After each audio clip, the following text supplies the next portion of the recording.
Big Questions with the Dead Milkmen.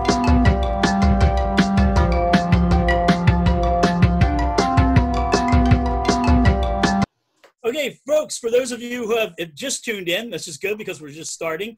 We actually have a guest tonight. We are joined by Patrick Rodgers. Patrick's introduction will take up 3/4 of the show easily. Patrick is a concert promoter here in Philadelphia. He's been that for a couple decades. He is a DJ. He is the author of a book, I believe, called Even Goblins Get the Blues, which involves goblin therapy. So we will get to that. He successfully sued his bank and won the bank. And that landed him on the Colbert Report, where Dan Rather asked him, "Are you a vampire?" One of the greatest moments in TV history. And let me think, what else have we got here? Oh, he's traveled to North Korea and Iran. So we can definitely go into that. We're straying into overachiever territory here, people. Let me see. Oh, he's turned me on to Ego Likeness, Angel Spit, and Fever Ray. So I definitely owe him for at least those three. Patrick, did I miss anything from your list there?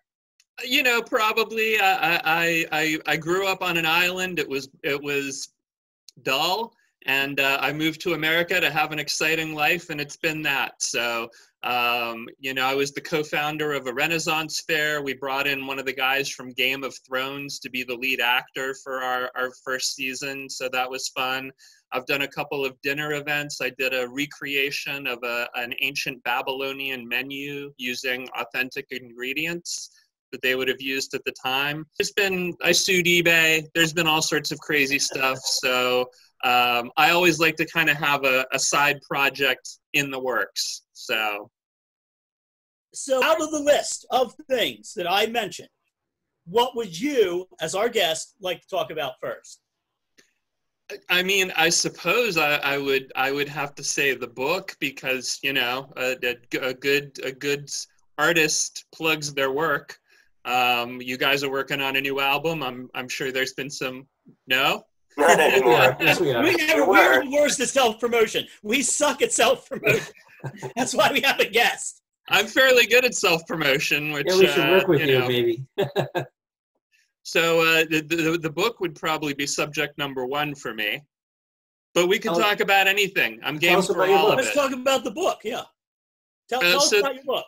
The book is called Even Goblins Get the Blues, and unfortunately the book is stuck with a semi-shady printing company in India right now, where it's been corona lockdowns for months, but we rushed out the ebook version to compensate for that. So you can get it digitally.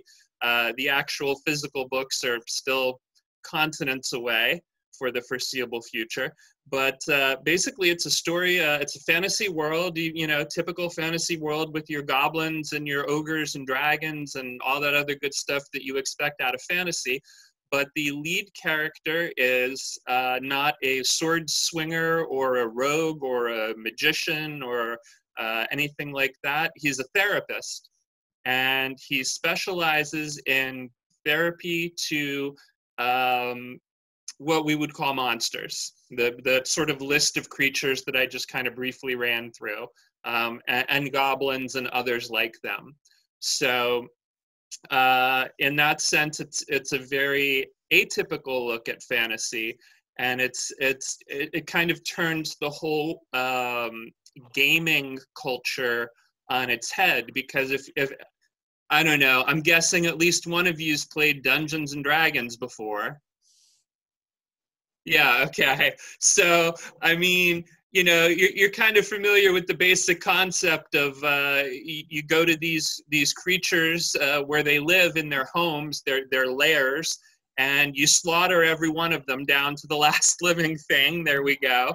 And you take everything that isn't nailed down, and then you go to a pub and brag about how awesome you are, and everybody calls you a hero.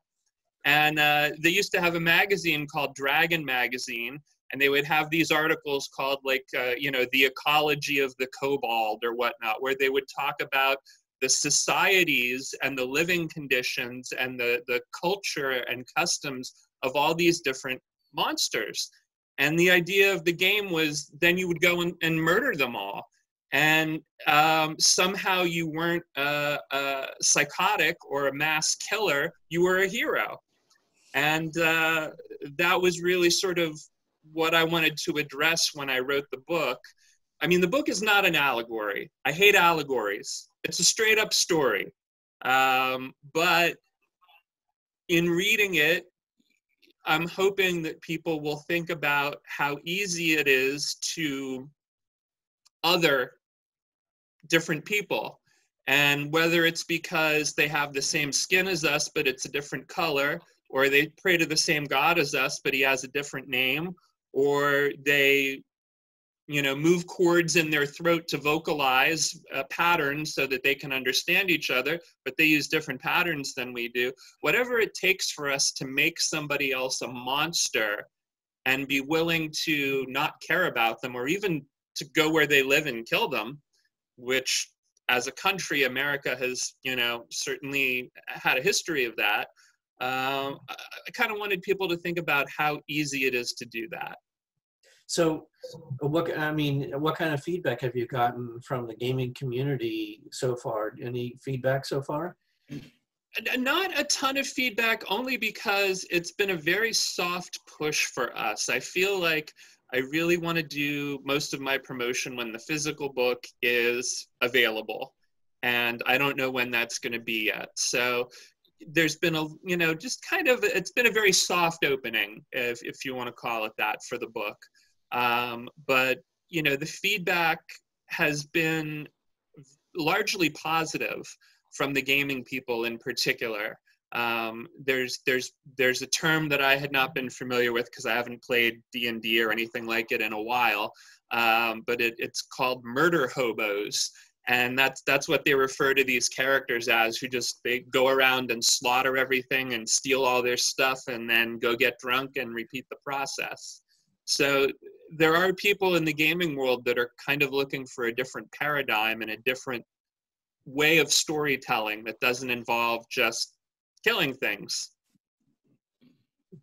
Yeah, after you read The Ecology of the Rust Monster, it was impossible for me to kill a rust monster. I know, right? I couldn't. I'm sorry to disappoint you guys. I couldn't do it. What about doing it as a graphic novel? Any artists that would do it, like illustrate it? Believe it or not, the plan was to promote it with a comic book, and we were going to give it out as part of Free Comic Book Day. And I probably sent, no kidding, I could count them, a minimum of 12 emails to the Free Comic Book Day people saying, we're going to print this promotional comic. We want to send it to you for it to be given away free. How do we do that? No answer to over 12 messages saying, we want to give free stuff to your comic book stores. So that idea kind of fell by the wayside. And now that the book is stuck in limbo, I guess that turned out to be a blessing in disguise. Yeah. But I mean, in short, yes, I would love to see it in visual form, because I feel like that's the best way to get into film. And I would be perfectly happy just to sell 1,000 copies of this book and to have a few nice reviews. I'd be happy with that. But as a friend of mine used to say, if you go gunning for Moby Dick, bring along a lot of tartar sauce.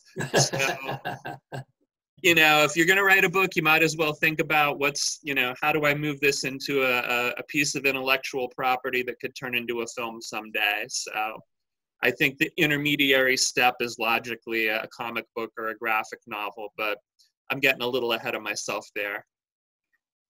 Well, we'll definitely link it in the comments down below. Yeah, we'll link that would be much appreciated. Before I turn it back over to my colleagues for more questions, I got to ask you about, and I hope I mentioned it in your intro. I hope I didn't gloss over that. James Burke. Yes. You recently interviewed James Burke. Now, if you were on tour in the 80s, there was a show called Connections. And James Burke would come on and he would show you how things were linked, how the arc light led to like the dick pic or whatever. It was always something super weird, but it was always fascinating. I got to ask you, how did you line up James Burke? I will tell you a secret about how I do most of the really incredible things that I've been fortunate enough to do. 50% of the time, The secret has been, I've just asked. And that's really what it was. I just sent him an email and I just asked him. I said, listen, I'm a concert promoter. I have an audience. I can't give them anything until next year. You know, people are desperate for something to do for entertainment. And I'm not charging anybody for the content that I'm producing. Can we do an interview? And let's talk about pandemics in the past and what that led to. And let's talk about, you know, some of the things. He's very big on nanotechnology. So I said, let's talk about that.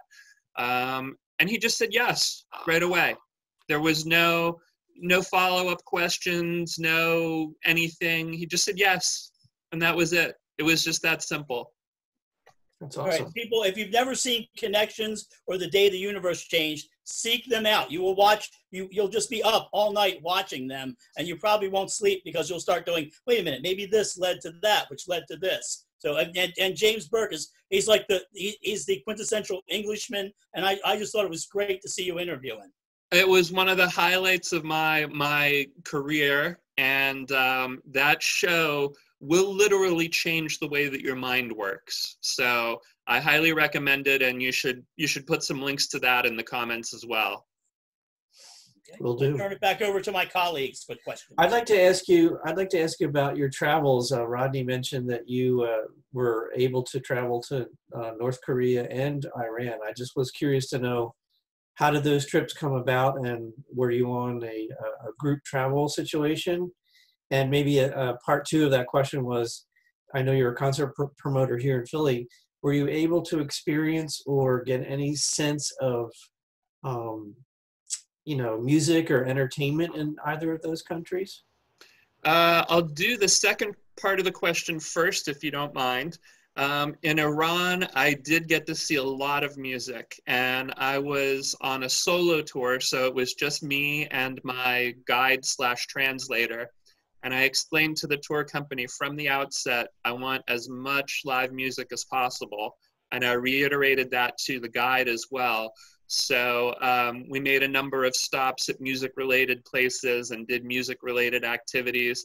There's a beautiful, beautiful city called Esfahan, and they have a tradition of coming together on the bridges over the river at night and just playing music together and singing. And as it happened, one of the days that I was in Isfahan was a Shiite holiday. So everybody had the day off the next day. So the bridges were absolutely packed. And there were people with instruments. There were people who were just singing together. There was so much music. And I was eventually invited to sit with a group of musicians who were playing, and was just absolutely fantastic. So yes, I did get to see a lot of music in Iran.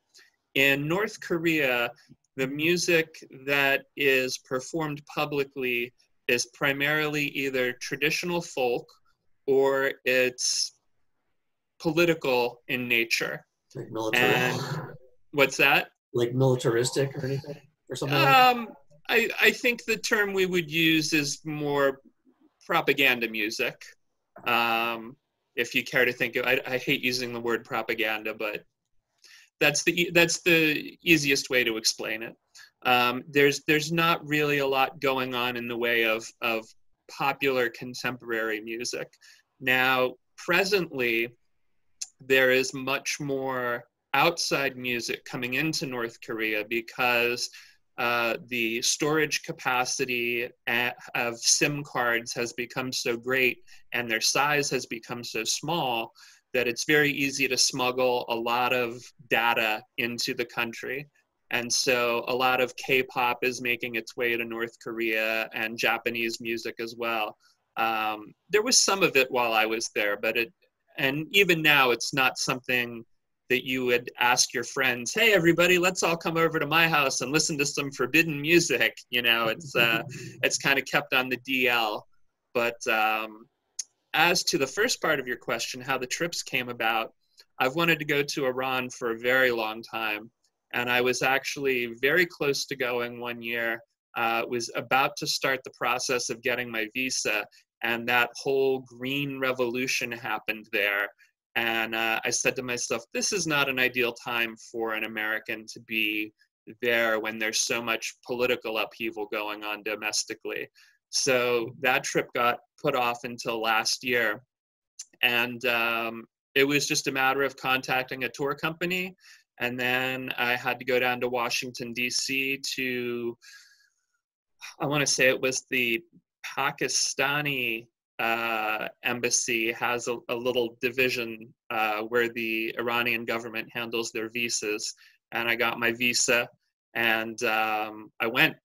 And it was as simple as that. There was really no barrier to entry. And shockingly, contrary to what you've been led to believe by Vice and National Geographic and everybody else, it was basically the same thing with North Korea. I called up a company and I said, I want to go to North Korea. And they said, give us your credit card number. And I went. That was really it. You see these journalists and they do these breathless stories. We're being smuggled across the border in the middle of the night because Americans are not allowed in North Korea. I think there were 8 or 9 Americans in my tour group. That was a group tour. And I think just in my little group, there were probably 8 or 9 Americans. So now, of course, under the current administration, it's illegal to travel there. Only country in the world that you're legally not allowed to go to. And that's a little disappointing to me, but I am glad that I went. And yeah, it was, I just asked again, I just called the tour company and said, here's the credit card. And they said, great, we'll see you soon. It's amazing. Bill, you've been silent. You have any questions? What is that boring island you said you were born in? You said. Now, let me not get in trouble with my countrymen. I didn't say the island was boring. I said growing up there was dull. Oh, I'm sorry. But no, don't be sorry. I'm from the Bahamas originally. Oh, okay. Yeah, great place to retire, lovely place to vacation. Not so great a place if you're young and hungry and you want to make a name for yourself. When did you move to the United States? In the late 80s. Okay. How old were you then? Much younger than I am now. Good answer. Good answer. But it was interesting moving to America because down on the island, we only had the 3 networks I guess Fox started while I was still on the island. So the 4 networks, we got them from Miami if the signal was good. And there was maybe 1 radio station that came through and all they played was Latin music. So I had very little exposure to American culture until the advent of shows like Friday Night Videos. So you have to picture me as a blank slate. And then all of a sudden I'm getting Duran Duran and the Police and Michael Jackson and, the Talking Heads and everybody else that got in early on the video stuff. And it wasn't until much later than that I learned who Led Zeppelin was and got into Led Zeppelin. I actually saw a Robert Plant video and I said, oh, this is a good song. I'm going to buy this album. And then, he used to be in a band called Led Zeppelin. I should check them out. Maybe they're good too. That's interesting. How did you get into the music promotion business? So there was a band that I really liked and they didn't come to play Philadelphia. And I thought to myself, one day I'm going to win the lottery and be rich and then I'll just pay them and they'll come to my house and play. And after some time I thought, well, if I just work hard and I become comfortable, if I find 10 other fans of the band who are comfortable, we could all pitch in and kind of get them to come and play somewhere and we could invite all our friends. And that idea percolated for a while. And then I thought, well, why don't I just give the band money to come and play and sell tickets? And then everything would just magically work out. And I never did wind up booking that band. And I hear they're very difficult to work with. So that's probably for the best. But that was how I got into promotion. It was just, the evolution of that idea. And I said, okay, let's go. Anyone else got a quick one before we move on to another topic, or I mean, I will follow up because it'll be of interest to you. I'll say the very first band I did was Guar's side project, Ex-Cops, where they all dressed up as police and talked about all the brutal things that they did to people. And they had a song called Paddy Wagon Rape that I don't think would go over too well in the current political climate. So these were different times. But I did it at the Trocadero. And I got my ass kicked on the show. I definitely lost a lot of money, but it was like a baptism by fire where I had worked with Guar, I had done my show at the Trocadero, and so I had a tiny veneer of legitimacy and credibility to me after that. It's interesting you mentioned that because you do a lot of my favorite shows have been shows that you've done. The Dead Can Dance show from a couple of years ago stands out, which is one of the best times I had anywhere on the planet. But it's interesting that you promote what the term I like to use is dark music. It's the kind of music I like. The guys at I Die You Die call it our thing. But it's interesting that you do that in Philadelphia, which is not particularly a town known for it. In other words, there'll be a line around the block to see Skinny Puppy, but then the local, media never focuses on that sort of thing. Has that been rough, or am I wrong? You're not wrong at all. The local media has actually not only not covered it, but they've worked against it actively in some cases.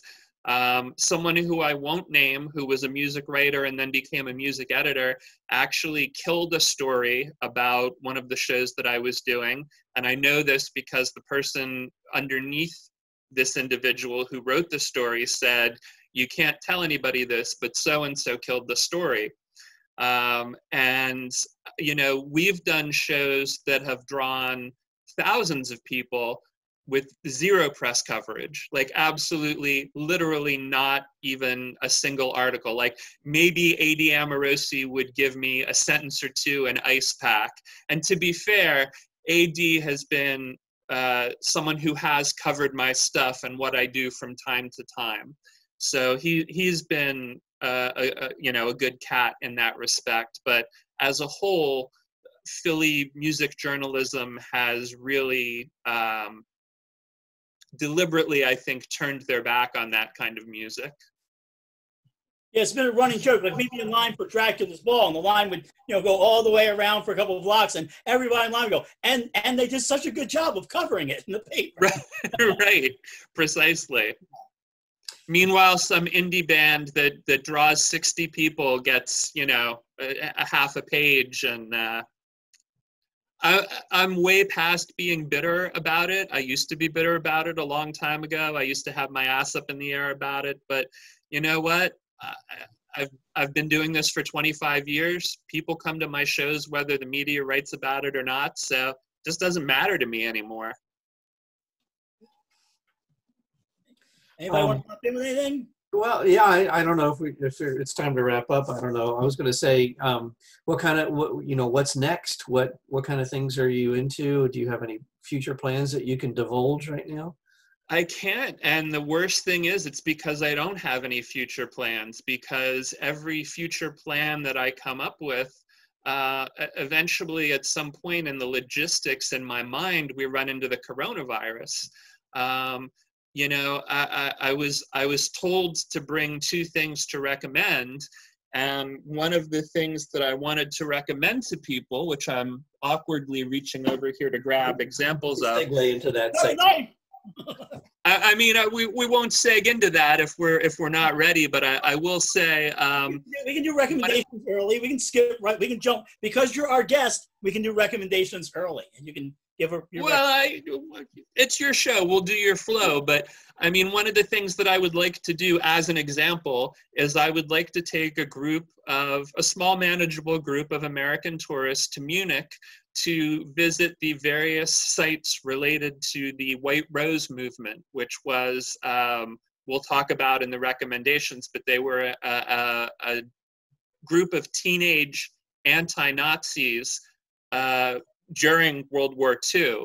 And obviously being an anti-Nazi in Germany in World War II was a very dangerous and courageous thing.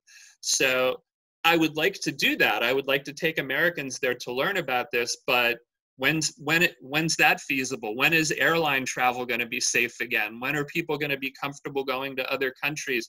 When will the Germans be comfortable with us Americans going there? So all of, a lot of these ideas that I have, things that I would like to do, at the end of the day, they just break down because of coronavirus. So that's one of the things that's just depressing the hell out of me, is I don't have any future plans right now, and I hate it. I've never not had future plans. Before I move on to my last thing I want to talk about with Patrick, anybody have anything you'd like to touch on with him? Or would you like to touch him? Cut it out. Bad touch. Touch Patrick. Touch Patrick. I thought this was the Dead Milkmen, not the Circle Jerks. I have to address it because you're on the show. Would you like to talk to us about how you wound up physically owning your bank? Yeah, that's pretty insane. That's a slight overstatement, but the Reader's Digest version is, I had a dispute with Wells Fargo. They were threatening to foreclose on my house. I talked to 3 lawyers.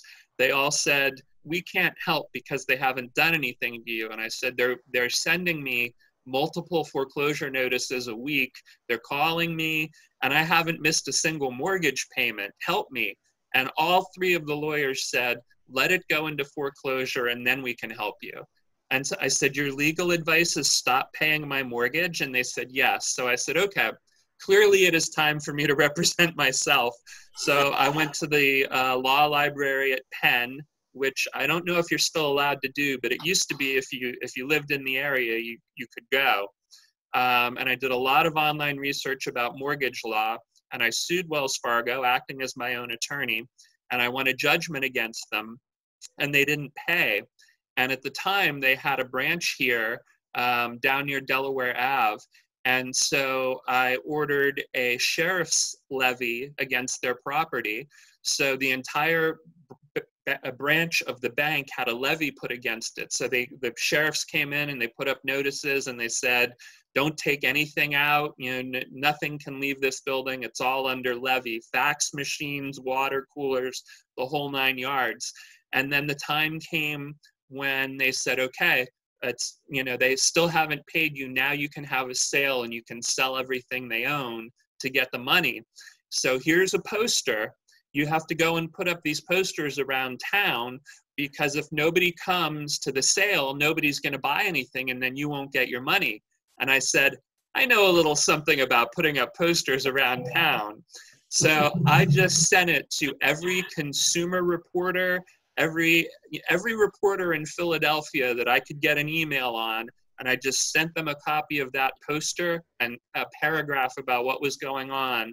And within a couple of days, it was front page news. And a few days after that, it was front page news literally around the world. Like, I did a radio interview in Canada. I was on the front page of World Star Hip Hop. I mean, it was everywhere. It was everywhere. That's great. All right, we've hit we're a little past the 9:30 mark, so we'll go to recommendations. Patrick, as our guest, you get the first recommendation. I would highly recommend that people learn more about the White Rose Society. There is sadly not much information about them on Wikipedia, although Wikipedia is a shitty place to... Can I say shitty on your show? You can say anything. You can literally... Wikipedia is a shitty place, supercalifragilisticexpialidocious, shitty place to get your information anyway. But there are books such as this one, called Sophie Scholl, who was not a founding member of the White Rose. She joined the group later on after a few years. Here's a nice booklet that I got at the White Rose Society headquarters. There are at least 2 movies. I believe one of them is called The Last Days of Sophie Scholl. I'm embarrassed to admit I don't remember the title of the other one. It might simply be called The White Rose. But these were kids, in some cases high school kids when they started, and later, college kids. And they were disgusted by the Nazi ideology, and they were a pacifist group. So they printed up leaflets and they wrote these leaflets denouncing the Nazis and, you know, calling on Germans to rise up against the Nazis. And you couldn't just go to Kinko's at the time and print these up. You had to know someone with a mimeograph machine. You had to get the ink for it. And then what they did was they mailed these pamphlets to people, and they would just go through the phone book and get people's mailing addresses that way. And then you had to go to the post office and get 1,000 stamps. And eventually, towards the end, you know, Hitler had put the word out, you know, if you're at a post office and somebody comes in and they buy an abnormal number of stamps, you take their name and address down. So they had to, you know, start coming in and buying like 20 stamps here and having friends do it. So they really had the attention of the Nazi Party. And ultimately, in the end, unfortunately, they were all caught and executed. And one of them was of Russian descent. And one of the things I learned in Munich was that he's actually been canonized by the Russian Orthodox Church. So he's a saint. I'm actually now. with a video meeting. Oh, I think we lost Dan. That's okay. But anyway, I would strongly encourage people to learn more about the White Rose Society. And certainly Sophie Scholl is a central figure, but people tend to fixate on her. And there were other people in the group too. And you should learn about the group as a whole, including her, certainly. That's my recommendation. Great recommendation. All right, we got to move. We've got about 4 minutes, so I'm going to move quickly here and say, as usual, I recommend a band and a thing. The band I'm recommending is Rosegarden Funeral Party. We shared a bill with them in Dallas. They're absolutely amazing. Leah was up on stage wailing away on her guitar. For some reason, people bring kids to their show. Some guy brought his daughter. His daughter was mimicking the guitar thing, and the guy's like, "You want to play guitar?" She's like, "Yeah." He goes, "I'll get you one tomorrow." So that was a great thing. And I want to recommend an application called deCoda, DECODA. It basically helps you figure out, if you're trying to figure out how somebody play the song, you put the song in deCoda. deCoda will figure out the BPM, great at figuring out the chords, and has a piano roll feature. You just hover over and it gets the notes right a lot of the time. So if you're trying to, if you've been given a project where you have to figure something out, that's a good thing to use, deCoda. All right, so going in order, who's coming up? I believe Dan is next with recommendations. Just radical acceptance. Okay. Radical acceptance? Joseph? Radical. Beginning with self. Yes. I'll accept that. I recommend sitting outside on a nice day and just relaxing and thinking. And that's maybe having a cup of tea while you're doing it. It could be hot tea or iced tea. That's all. Yo, you weigh 96 pounds. If a good gust of wind comes along, you got to find a new guitarist. Well, I like radical acceptance, though. People think of Unconditional Love as the most punk rock thing on earth. And Dean? Quickly, two things. One is white paper tape from Scotch. It's in the studio. It's invaluable when you want to label your gear. And the second thing is another studio tool. Everybody has to have a couple of shaker eggs. It kind of just ties your track together sometimes. That's it. Sure, those are shaker eggs. Patrick, I want to thank you. Thank you. Well, I want to thank you, and I think we have a minute left, so I'm going to be rude, and I'm going to do a second recommendation. This is a book called The Alchemist. It was originally published in Portuguese because the author is from Brazil. For some people, it's going to be a little too new agey and tree huggy. For me, it was perfect. It's the story about a young man from Al-Andalus, which is the part of Spain that used to be controlled by the Moors. And he tries to figure out what he wants in life, what he wants to be, what he wants to have, where he wants to go. And he kind of goes on a spirit quest, if you want to call it that. And one of the things that he learns is that a partner who truly loves and supports you will encourage you to follow your dreams and will wait for you. They'll be there for you when you come back from your spirit quest.